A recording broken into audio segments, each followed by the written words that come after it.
Over the 14 years and nearly 2,000 episodes, we've seen just about every side of Joe Rogan, and it's no secret that he loves crazy animals. Zoos are lame in general, though, man. When's the last time I went to the zoo? I went to San Diego Zoo. That line was pissing on everybody. Dude. If chimps were everywhere and they had full freedom, the way people do, they'd have a fucking serious problem. It would be chaos. You wouldn't be able to leave your house.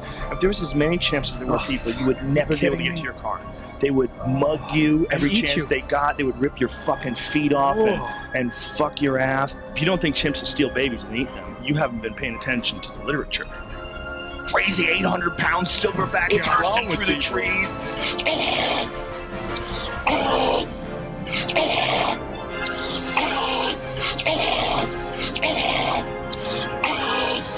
Samoan babies that can run fast. I mean, that's what's going to survive.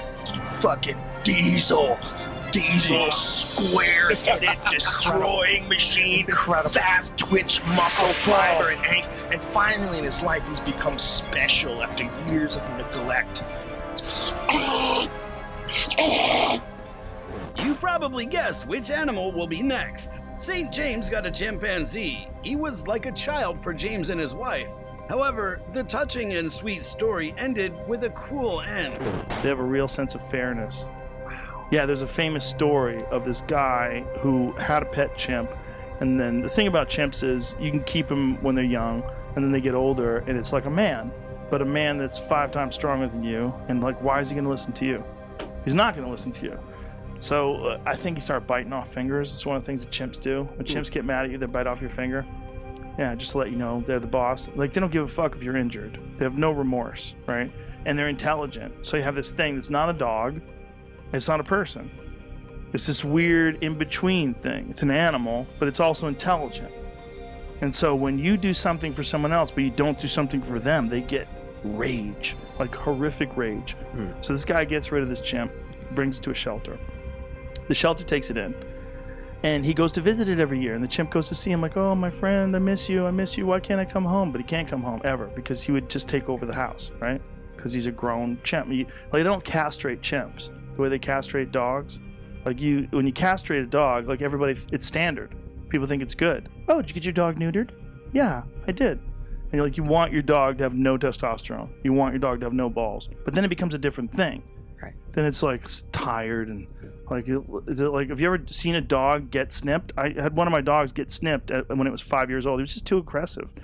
And so someone talked me into it. And then when I got him snipped, all of a sudden he was just tired all the time. He was lazy. And I realized, like, oh, he didn't have any testosterone anymore. It's all gone. I'm like, wow. Like, so the dog's a different dog now. So you can't do that to chimps. For whatever reason, you can't do that to chimps. You can't neuter a chimp. So this guy goes to visit the chimp, and he brings a birthday cake. Happy birthday, buddy. And the other chimps that are in cages right next to it are like, this motherfucker didn't bring me a cake? I can't believe this shit. So they figure out a way to get out, and they got out, and they attacked the man, and they tore him apart. They tore his face off, they tore his dick off, they tore his feet off, they bit his fingers off. It's one of the most horrific, cruel attacks you'll ever hear of, because they did it to try to take away from him the things he wants and needs. Like, chimps recognize you need your fingers in order to do things, you need your face in order to see, you need your dick in order to fuck, so that's the things they go after. Fucking assholes. They don't just try to kill you. They try to take away what it means to be a human. So if you try to hide your hands, they'll pull your hands away from and open them up and bite them off like crazy with a rage-filled look in their eye. And they don't communicate with language, so they only have this sense in their head of what's fair and what's not fair and what you've done to them. So if you do something that makes them jealous, they think immediately you've done something bad to them. They don't think that, no, I just gave my friend a cake. You made them feel bad, so it's you. You made them feel bad, so they go right after you. It's like a sort of it's an interesting study in the way sometimes people look at things. Like, we've all been jealous, right? You've been jealous of someone. You see someone who's doing something well, and you go, oh, I wish I was that guy. But you don't go attack that person. Right? People recognize, like, it's not his fault that I feel bad that he has this Corvette. I have to just, I just got to appreciate the guy's hustle. Guy's out there kicking ass. All right, I got to get my shit together. But there's a thing that we have initially, especially when they're children. We feel angry, like we feel upset. Like you feel like you've been shorted. Like someone's, oh, why didn't I get that? This is bullshit. He gets it and I don't. It's a fascinating part of humans.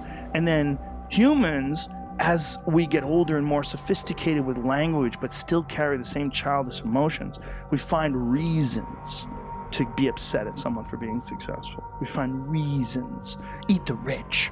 You know, we find these weird little ways that we can justify our jealousy or our anger or our disdain for those who are more successful than we. So it's like we're coming up with complicated, sophisticated ways to justify these primal behaviors that chimps exhibit in just violent rage. So this guy, it's a famous case. Like this, you can see the pictures if you want to see the pictures. Yeah. Of the cake guy? Of the guy who got his face ripped apart and fingers bitten off. Right. And yeah, I mean, he was in hospital. That sounds great. Do you think that Folks this guy... Folks at home, prepare. Don't show it on the screen because it's rough. But Tony needs to see this before you go give a tramp a cake. Yeah, I'm not doing that. This is Wow. Joe loves talking about bears, probably the most talked about animal on his show. I am not interested in being around grizzly bears. You have a fear of grizzly bears. Everyone should have a fear of grizzly bears. What? Because if there was only one grizzly bear and it was a myth, like if a grizzly bear like a didn't Bigfoot. exist, Yeah. but then it was in a movie, and there was this thing that's a 900-pound predatory wild dog That runs that 20 just miles an roams hour. through the woods. No fences. Yeah. Yeah. No fences. Yeah. Oh, you Can want to climb a tree and get away? They can climb trees. Break a moose's back. My friend watched through a scope. He was looking through like a long-range scope. Yeah. He watched this bear as it was chasing. They're like, oh shit, it's chasing him, it's chasing him. The bear caught up to the moose and broke its back. With a Oh slap. shit. Just bang! And the moose is fucked, slams against the side of this tree. The bear took down a fucking moose. Those are just running around. Yeah, and you're gonna have a little cloth house that you sleep in. But what if you scare them by yelling at them? Well, you might scare them off. You can Generally juke 'em, right? speaking, Yeah, I can they're juke 'em. not gonna want to kill you because you're Right. not a primary food source. Right. They focus on what they try to eat. They're trying to eat berries. They're trying to eat animals. They're trying to eat a lot of fawns and calves. That's what they want. They want babies. As right when they get out, they're the most vulnerable, and bears are on the hunt right around then. Did you see this one where they're Oh my God, it's the most terrifying.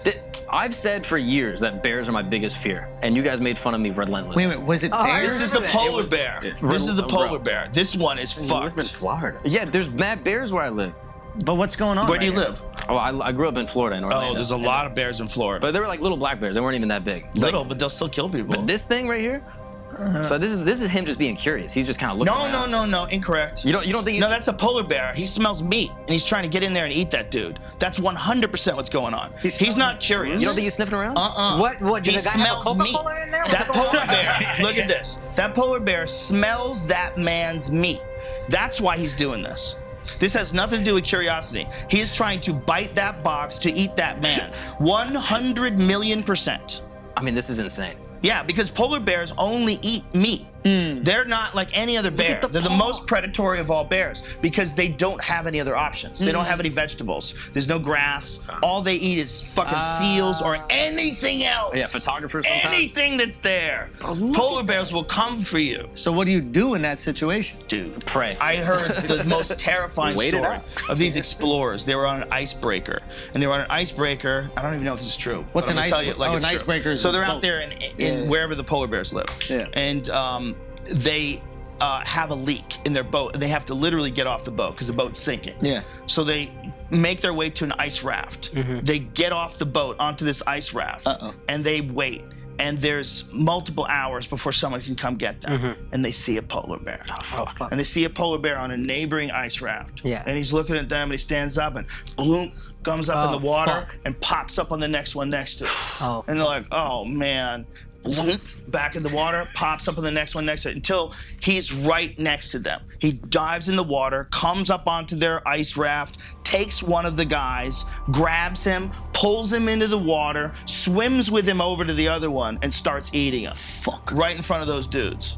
holy shit. So they're standing there going, what the fuck? And then Where the do you boat think it comes. was heading at? Get away before. And then the boat comes. Oh, So they have to watch their rest friend is get the eaten by a fucking polar They bear. have to watch their friend get eaten alive by a polar that's bear. fucking... And they eat you alive too.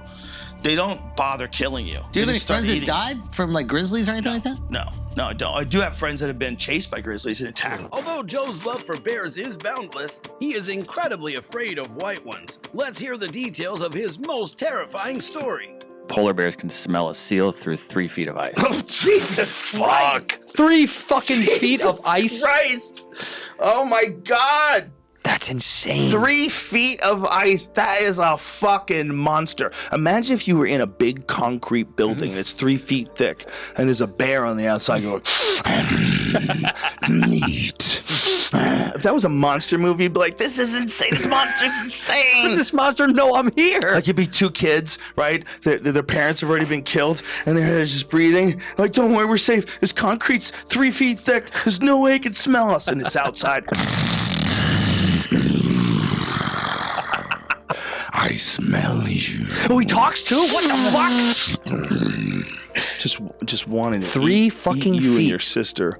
18 miles of smell, 3 feet of smell through ice. Did you ever see the video where the BBC reporter gets inside a box, like a plexiglass box, No. and they put him around polar bears, and the polar bear tries to eat him, and the polar bear's trying to eat him through this box, trying to figure out how to get to him because it knows he's in this box.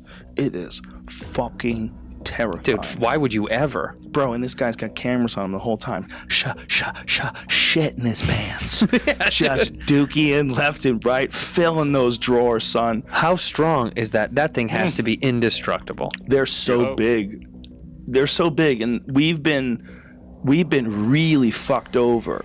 Just let that run, Jamie. We've been really fucked over with goddamn Klondike bars and Coca-Cola. You're making them look sweet. We have a super distorted perception of this fucking predatory killing machine that eats its babies. Bro, these things are fucking ruthless. Look at They're that. the cleanup crew. They're there to make sure there's so few resources up there in the wild that this giant behemoth of a bear exists so he could just jack everything. Just jack everything and keep the populations nice and low. Look at that. He's Again, like, you're right in there. I'm not a biologist. So he knows it's in there and he's just trying to get at it. He's biting it. God damn, dude, that would look fuck at that. me up. Look at this, man. It's pressing on it. That's glass, man. If it breaks, you're dead. If it breaks, you're fucking dead. It's Look trying at to, it wants to get mouth. its fucking teeth through it. Bro, when it's opening its mouth, that's a monster's mouth. This is what I look like drunk at a McDonald's at fucking 4 a.m. trying to get food to the drive-thru. Story that I ever heard, and I don't know if this is true, but let's pretend it is. Yeah, fine. There was some sort of an expedition, and their boat hit some ice, and so their boat started sinking, and they had a real problem because the next boat was hours away. So they call in a mayday for the next boat, and they climb out of the boat in time before it sinks, and they get to an ice shelter, like an ice raft, an ice island, I guess. Like an island, yeah, a ledge. Ice island. And in the distance, they see a polar bear. Fuck. And it's many, many ice land bridges or whatever the fuck Whatever it is. ice distance that is. Ice island away. Ice steps. But it keeps jumping in the water and getting closer. Fuck, man. It's trying to figure out what the fuck they are. And then finally it gets to them, finds out what they are. It's in the ice island next to them, jumps in the water, pops up, grabs one guy. There's nothing anybody can do about it. Fuck. Takes him, kills him, drags him in the water again, goes back on the other ice island, just starts eating him. And they're just chilling, watching it. They're one ice island away, hoping that he doesn't stay hungry after he eats their friend. What was your least favorite friend? And then the boat comes and rescues him. Fuck me, dude. And they had to watch their friend get eaten alive. Their friend got eaten alive. And Well, he died probably quick. But he probably ate him in front of them. He Yeah, probably he probably did. took it so they could see it. He didn't care. Yeah, that's what I mean. Like Do he'll eat you it worry close. when you eat a clam that you're eating it in front of other clams? Depends on who I'm eating in front of. No, Interesting. I'm sure I'm sure the bear ate it to know they wanted. I'm saying he kept an eye on them. Yes. It's like, you're next, dude. Well, he I'm hungry, probably knows that they're there if this isn't enough. I mean, maybe the guy's like a small guy. What do you do? What do you do? You just sit there and watch it? You jump in the water? What do you fucking do? You can't swim away. You'll freeze to death if you get in that water. You You're just have gonna to sit there? accept the fact that if it chooses to kill you, that's your time. There's nothing else you can do. You can't fight it off. I would punch my buddy and knock him out so it's easier than, you know what I mean? Wow. Knock him Which out so the buddy? bear. Huh? You have to think about how much you love your friends. Oh my God, there's so many people I'd knock out and leave for bears to eat. There's a lot of people. Most of my friends I'd knock out. But what it is just it's inescapable. Like the power that it has. What will happen if you get a tiger in your own home? Mike Tyson shared a fascinating story with Joe. Ali Murphy told us a story, and it's animated. It's on YouTube now, of you and him coming over your house in a limousine, and you had was it a lion or a tiger? Tiger. See, he must have with a lion, but he had the tiger. Dude, It is one of the craziest fucking stories. I always so for people that don't know, I got to hang out with you at one of my shows one time, and it was I had the best time talking about everything. What made you think you could get a tiger? Like, how did that even happen? Hey, I'm in this is really interesting. I'm in prison at the time. So I'm in prison. I'm talking to my car dealer at the time, and he has some cars that belong to a friend of mine that's both a friend of ours, and he's discussing if he doesn't pay for these cars, I'm gonna sell these cars to somebody and get some horses and stuff. I said, what, you can get horses and trade horses in for cars? Because I had a lot of cars, so I said, I'll probably get some horses too. And he said, yeah, man, you get cougars, lions, tigers. I know this guy got exotic. I said, you do? Can you get me some tigers? He said, yeah. And the guy told me, and the guy said, man, imagine how cool that be you be. Because I had a bunch of fancy cars. Imagine that, man, you be in an Aston Martin or a Ferrari, you have a tiger right next to you, man. That would be so awesome. And I'm a young guy. I'm in prison. I'm saying to myself, wow, that would be cool, right? I said, yeah, get me some cubs, man. Oh, and then when I came home, I had those cubs right there waiting for me. So you raised them as cubs? Yeah. Because that's how you were. Because I would see footage of you like fucking smacking them around and jumping on one of your tigers, and I was like, holy shit. Oh, no, I had them since they were babies. They had their mothers. Their mother since they were babies. Now, did it ever get? This is a crazy picture. You in your underwear with a tiger on a chain. That is one of the. That's the that champ is right like, there. That's you at peak crazy. Yeah, insane. Yeah. Tom, what was going through my mind? I don't know what made me think about. My friend said, Mike, you can get some awesome animals. And I'm saying, really? Are you serious? He said, really? I'm going to get some horses. Everybody does it though. Those are one of the things about what's his face from Narcos.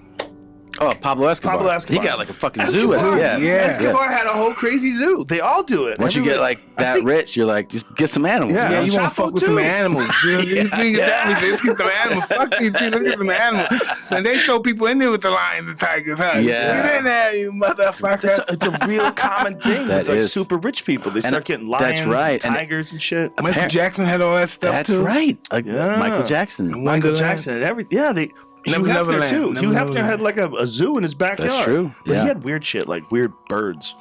Yeah. I don't think maybe he had a monkey or something. He did have weird shit. No, nothing dangerous. I hung up there before at the Playboy Mansion. This is at the end of his career. It was like what was it, 10 years ago or something? It was pretty awesome. Yeah, that guy, man, what a life he lived. Hugh? Yeah. Oh. In his pajamas. They're sucking his balls and he's 80 and shit. Oh, They're like, oh no. Yeah, into his 80s. Deep into his 80s. Deep, yeah. Even his 90s. Yeah, that's... Yeah. He really... Here's the thing. That dude lived the lifestyle he was talking about. You know, a lot of people talk shit. And you're like, you don't really do that. He was really doing it, man. He really if I start living that lifestyle, I'll be dark. I start getting dark, you know? You can have a little you want. Oh, that's just amazing. Too much, yeah. How dangerous can a tiger be to humans? A group of friends found themselves near the enclosure with the tiger in the zoo. And what happened next, you'll find out in the 1683 podcast. Noise of the machine go off and they'll wade towards the pellets like it's dinner time, like a fucking dog. It's like no a different Pavlov's dog. than large animals in a zoo. It's very similar. Like I understand zoos play a particular role in, breeding programs, conservation. Yeah. Not all zoos are bad, but I have a particular problem with large carnivores in zoos. Years ago, I used to go to the San Francisco Zoo when I was a postdoc. One night I was at the movies in San Francisco, and someone said, tigers escaped from the San Francisco Zoo and are eating people. And I was like, that's crazy. And this was kind of pre-internet. I remember that. So these kids actually went to the San Francisco Zoo. The moats were too low. And these kids, it was around Christmas. Yeah, they were throwing stuff I had a bit at about that too. So this tiger, Tatiana was her name. I knew about her because she had taken the arm of a zookeeper. At the time, I was trying to date this woman who worked at the zoo, so I was like hanging around the zoo. Not to, inappropriate levels. Not in a creepy way. Not in a creepy way. Anyway, eventually Tatiana the tiger, after taking the arm of one of the keepers, climbed out of the moat because they didn't have the glass guards there, got out. Crowds were spreading. This was near closing time. Tatiana this is what's amazing, wove through the crowd and went and killed one of the kids that had been throwing things at her. So it was targeted revenge. It was not random killing off of humans. Right. And then basically slashed up the other kid and then just sat there kind of, sampling the blood or whatever. The police showed up. They shot Tatiana the tiger. This is all documented. And for a couple of years, I didn't know whether or not to rejoin. I had joined the zoo. I wasn't like a donor to the zoo. I had no money. I was a postdoc at the time. But I was very conflicted because it seemed like they gave the animals a good life, and yet clearly large carnivores in the zoos, you're depriving them of something fundamental, which is their need and desire to roam. I mean, the reason I put my dog down is because he needed to roam and smell things, and he lost control of his legs. It's not just roam. They have a deep desire to kill. That's part of what they do. There's a reason why they exist. They exist because there's a balance in nature. You have prey population like antelope and these axis deer, which are the ones that evolved with tigers. And it's why they're so fast. And then you have predators. It's horrific to say, but there was a video of a zoo in, I believe it was Iraq. And right after the war, these soldiers filmed the way they would feed the lions. And the way they would feed the lions is they would let a goat out. And the goat would wander. The goat was like, oh, I guess I'm just hanging out here now. And then the lions knew that once they opened up the cage, the goat would be out there. They were accustomed to it. And so they open up the cage, and this door opens, and these lions just come pouring out. And they grab this goat and fuck it up, and they start tearing it apart and fighting each other over the pieces, and it's wild shit. But that's what they want. They don't want a cold plate of dead meat. No, they have what they want. They, as you're saying this, my neurobiologist mind goes. Yeah, this is the video. This is the video. So these goats are hanging out. Oh, hey, how's everybody doing? And then boom, all these cats come rolling out. And this is how they fed them. But this is what they want, man. I mean, people would say that's cruel. But listen, you got to kill the fucking goat to feed these things anyway. Like, why is it cruel if they do it, but it's not cruel if you do it? Because it's going to be more humane because you're going to kill them with a bullet? Like, I just don't think the goat is going to really care one way or another. This is the last day of its fucking life. And this is what a cat is supposed to do. Sure. And they're pretty effective killers. It's not like they're going to torture it like a house cat will. No, That's this is a sick circuit. about house cats. There's a really interesting study. There's a guy at Caltech, great university, obviously, a guy named David Anderson who studies things like aggression and whatnot. And he's looked at these. The hypothalamus is really interesting. It's like this group of neurons. They're all densely packed together. But with modern methods now, you can really turn on and off the different populations of neurons. So they did this study a few years ago, looking at an area of the hypothalamus called the ventromedial hypothalamus. And for years, people were confused about this area because you'd lesion it in an animal, and the animals wouldn't fight, but they also wouldn't mate. And what they eventually discovered is they have two populations of neurons in this structure, some that are responsible for mating and some for fighting. So then, using modern methods, what the Anderson lab showed is that if you trigger activation of one set of neurons in this ventromedial hypothalamus, the males will go and mount the female and mate. These are mice. If you at that moment turn off those neurons and turn on the neurons that are right near them that are responsible for aggression, the male mouse will try and kill the female mouse. Whoa. But it's so extreme that if you just give a male mouse a glove filled with air or water and you turn on these neurons, the mouse will just go into a rage and try and kill the glove. Wow. Yeah, it's incredible. And just to kind of explain just how strong these switches in the brain are, last year, that same lab published a really interesting paper. Animals mount to mate. They do it from behind, basically. Almost all animals, not some primates don't. Humans obviously switch it up. But but basically what they discovered is there are two sets of neurons in the hypothalamus for mounting. One is for males mounting females to mate, and another set of neurons is for males mounting other males for dominance. So when you go Jiu-jitsu gene. Yeah. Or the dog park phenomenon where people always say if your dog is mounting another dog, they always say, they're dominating them. And female animals have this circuit too. You'll see a female pit bull at my ex-partner and I, we had a pit bull as well. She's an amazing dog, but she was pretty dominant pit bull. And we'd take her to the dog park and she would sometimes mount another dog. Yeah. And that isn't sexual mounting, that is dominance mounting. And there's actually Joe's guest's exciting story about meeting a grizzly. I was out in this terrain, it's this grizzly bear. This grizzly bear, my dad's there, and I'm cow calling, okay? And you think the elk's coming. I think this elk's coming. But it's not. It's not. I see the elk go across this ridge, right? It goes across this ridge. And then I see this brown flash go down this hill in front of me. And there's a bit of a, if you look like this, This brown flash has to go down this ridge and then around the corner of the spine of the ridge and stay down in the valley. I know that above me is a elk carcass freshly killed yesterday.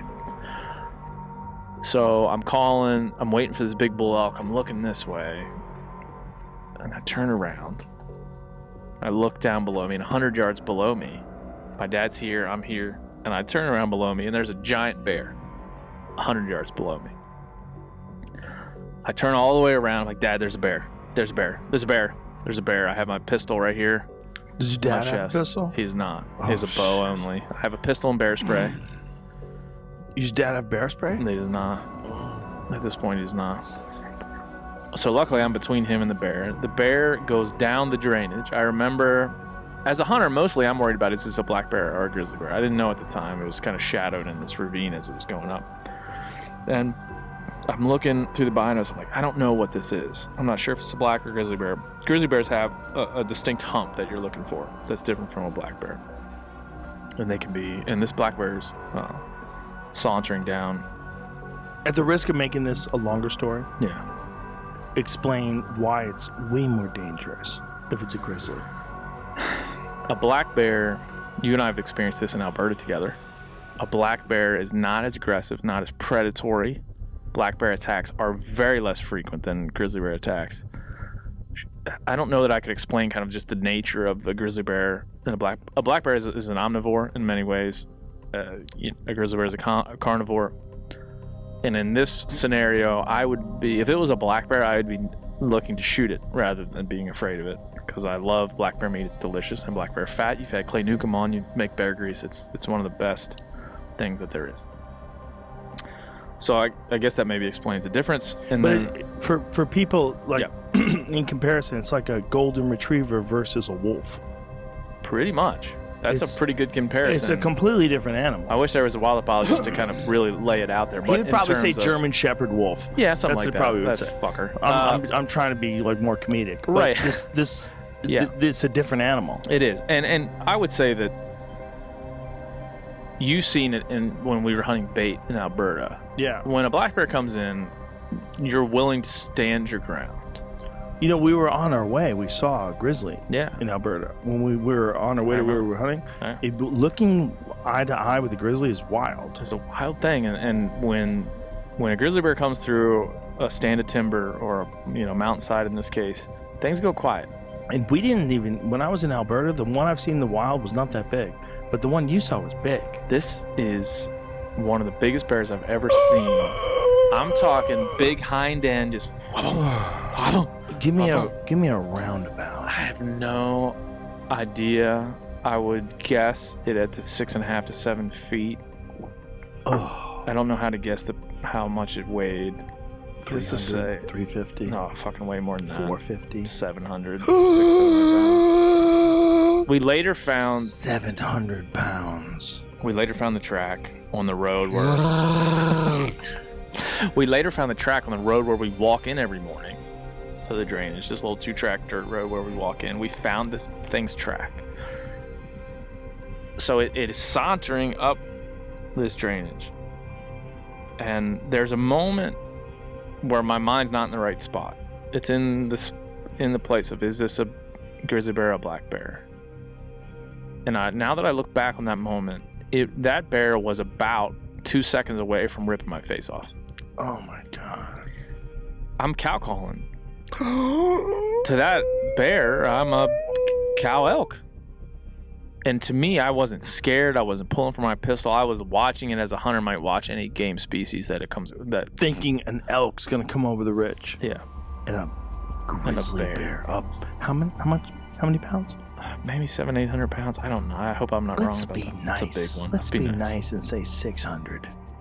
Imagine a 600-pound super predator. Have you ever imagined a fight between a bear, a tiger, or a lion? It seems that Joe betrayed his beloved bears for the first time. Every animal in the world had to fight.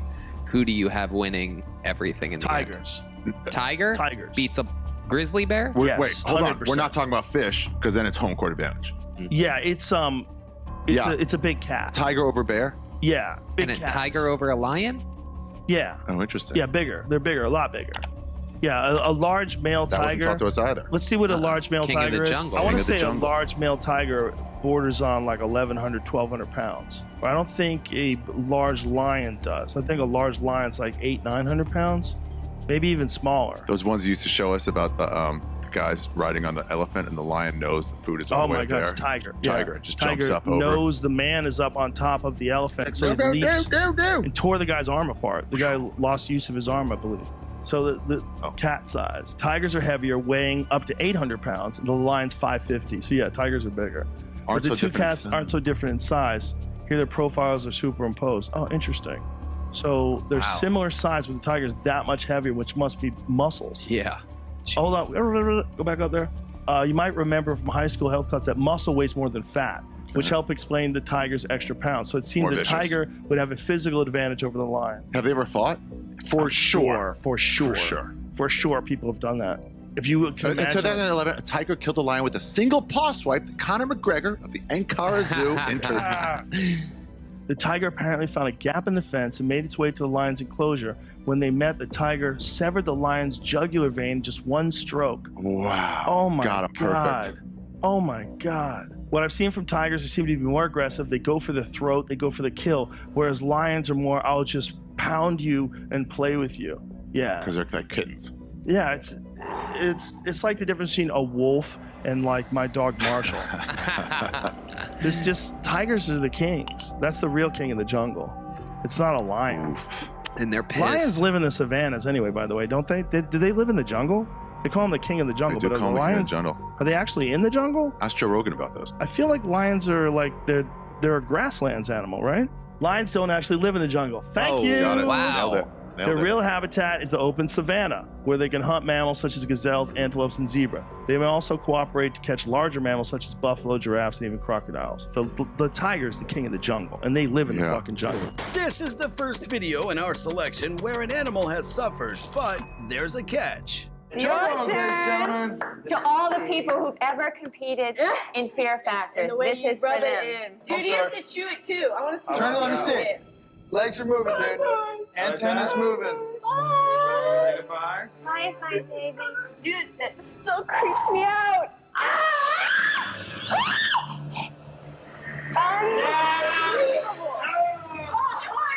It's coming out.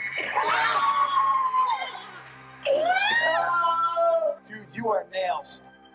Dude, you're the sickest dude I know. Nails, yeah. Seriously? My kids could have watched this up until now. Okay. You're a man. Make sure you don't have any legs between your teeth there. All right, we're good. And the antenna. Now that is why I'm the host of Fear Factor. In one of the first episodes, Joe created an iconic moment. Remember the wolf you did, like on the phone, the wolf on the phone. We did this thing, we did this thing once on Fear Factor recently. We blindfolded contestants, and we walked them into this room because we have to like measure with the cameras. The cameras have to block where everybody is, so they move them slowly in place while blindfolded. So while these people are blindfolded, I'm going. Did they record it? Oh yeah. Why they should play that? Yeah. That's huge. Can you get it? I got people freaking out, man. Can you get that footage? Because I can sound like a fucking dog. Like a Will you wolf, get that footage? a wolf breathing. Would you get that It's gotta footage? come from the chest. That's like a dog. amazing. Do the breathing, like the growling wolf. Giant anaconda, myth or reality? Your Sort of thoughts different. on giant anacondas? Like, because there's Oh, boy. always been this thing about enormous anacondas that live in the rainforest. So, yeah, there's fascinating. So I love anacondas. I believe, and I've got a colleague, Brian Fry, in Australia, actually, and he has a similar belief that there are 30-foot anacondas. Now, 30 is a big anaconda, but you're talking about those mysterious, like 50, 100-footers. Yeah. Okay, so take out the Amazon and take out anacondas for a second. Okay. All right? Think about where all the largest snakes are in the world. Okay? Florida. Well, now, yes, but we've got all these wet tropical environments that house these huge snakes. In Indonesia, you have reticulated pythons, you have Burmese pythons, you have African rock pythons, Indian rock pythons, anacondas, all these big snakes. Yeah. The only place that has a wet, tropical, humid, high density of prey environment that doesn't have a massive snake is the Congo, Central Africa. Now, interesting. Stay with me. That area is home to some African rock python stuff, but not big monster anaconda size ones, right? But during World War II, there was a colonel who flew over there, and this was a well-respected colonel. I'm sure, Jamie, you'll be able to find this very quickly. A well-respected, like, I forget, he had like his wings or his patch of honor or whatever, like very distinguished, who him and his 2 passengers in the plane both reported a 100-foot-long snake. They flew over it once. They were like, wait a minute, what is that? They were Dutch-Belgium in the Congo. They flew over it once, went, what is that? And flew over it 2 more times to verify it and got so low to the ground that they said the snake struck at the airplane. And all 3 people, the pilot, this well-respected colonel, and the 2 passengers had the exact same story of this giant snake in Central Africa. Interesting. Yeah, and yet no big snake has ever been proven from there. But it's also a very poorly biologically explored area. And most of the time, when these animals get this big, snakes or otherwise, they're in very low... Yeah, here's the picture. They took a photo of it? They did. Yeah, they did. They're in very low densities. So... That's the real photo over on the left there. What did they think it was? They thought it was a giant snake, a 50-foot long... So that's the photo right there? I believe so. But the story's fascinating of these colonels. But they don't know like what kind of snake. They don't know if it was an anaconda or a python or... It would be an undescribed species because the only snake there, the African rock python, doesn't get that big. What is the biggest snake that we know? Oh, it says it measured approximately 50 feet in length, saw brown-green with a white belly, has a triangle-shaped jaw and a head 3 by 2 feet. Oh my God. A 3-foot head. The photo was later analyzed and verified to be genuine. Van Leerd claims that, is that how you say his name? I'm not sure, but that was the colonel, Remy Van Leerd. As he flew lower for a closer inspection, the snake rose up approximately 10 feet, giving a warning that it would have attacked a helicopter if it had been within striking range.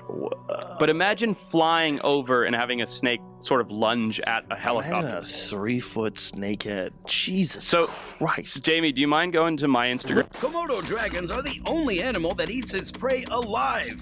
This compelling story was discussed in the podcast number 1348. One of a Komodo dragon eating a monkey. And it's got, like, look at it might be a baboon. It's a baboons are no joke. I never knew when they fucking yawn. You're like, oh shit, that's like a tiger monkey. It's like a dog monkey. That's what it's like. It's like they a got wolf. those fangs. Yeah, wolf. Crazy. Wolf. Yeah, like a wolf monkey. Yeah, they eat kids. Somebody's got to have a new band named that. Wolf Monkey. Wolf Monkey. That's a good name for a band. There's a great video of this Komodo dragon. He's got this monkey's feet and tail hanging out of his mouth. He's going just slowly choking this thing down, eating this entire monkey whole. And the tail and the little feet are poking out. It's like, see if you can find that. Show it to Bill. No, I don't want to. I honestly don't want to watch. Just put it on that one. So I don't. Can you put it on one TV. After being wounded, the buffalo pretends to be dead. When the hunter approaches, it attacks. But Joe is seriously mistaken about them. This book right here, I had this author in the other day.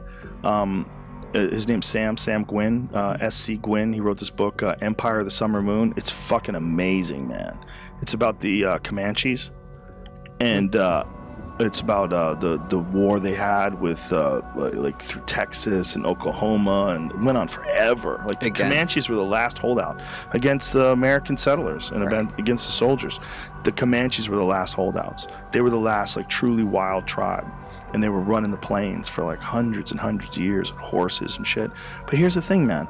This book, it's taking place in the mid 1800s to the late 1800s, which is like, that's so recently. It's so recent. Yeah, the giant rock from Egypt came over in 1888. Yes, came over in 1888. Right, it's probably older than that, but these people were essentially living a nomadic Stone Age life. Everything was leather and sinew and buffalo tendons they used to make their bows and their bowstrings. They made their own bows and arrows out of wood, and the arrowheads are made out of flint. They would chip away expertly, and they would run around following buffalo and just shoot them with bows and arrows and spear them or run them off cliffs. They would run them off cliffs and stampedes. They'd get to the bottom, and there was sometimes so many bodies down in the bottom of these buffalo jumps that the rotting would cause combustion, and they would blow up. They would explode and catch fire, just because there's hundreds and hundreds of dead, rotting buffalo on top of each other, because they can't eat that many. Like, say if you have a tribe, of 150 people, and you kill 1,000 buffalo, like, how many of those are you gonna eat? You can't really eat all of them. So they would just let them sit there, and they would literally start massive wildfires because they would burst into flames. I saw bison when I was driving from Salt Lake City to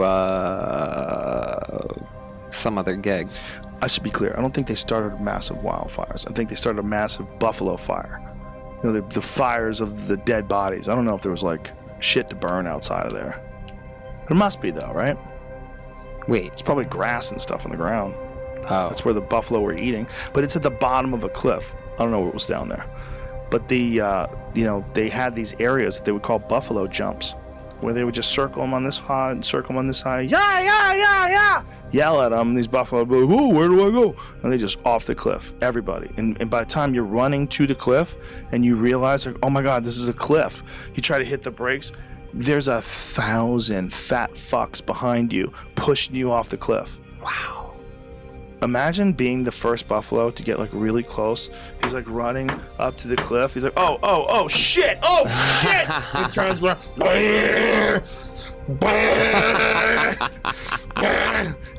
The dumbest fucking giant beast on earth. The dumbest. Elephants are smart, right?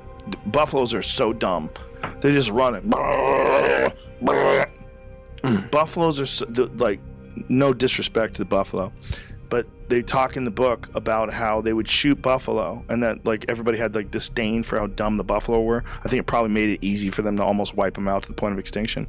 But if you shoot buffalo, one goes down and the other ones look, and then they go right back to eating. And then another one goes down and the other look, and they go back to eating. Like, you have to literally go out, they were saying, and yell at them to get them to move. Yeah. That was the only way you got them away from the ones that you shot, because you wanted to eat the ones you shot. So when the ones went down, they were like, get out of here! Get the fuck out of here! Okay, alright. I was gonna hang around and eat while my friends died. Bunch of dummies. After all these stories, by which animal would you rather be eaten? If you had to be eaten by any animal, what would it be? Oh, the bigger the better. Shark. Over quick. No, Great not white. shark. I don't like that because I don't like my head being here and the evil's under here. Like, it just... And it's going to take a bite out of me first to see if I'm edible. Oh.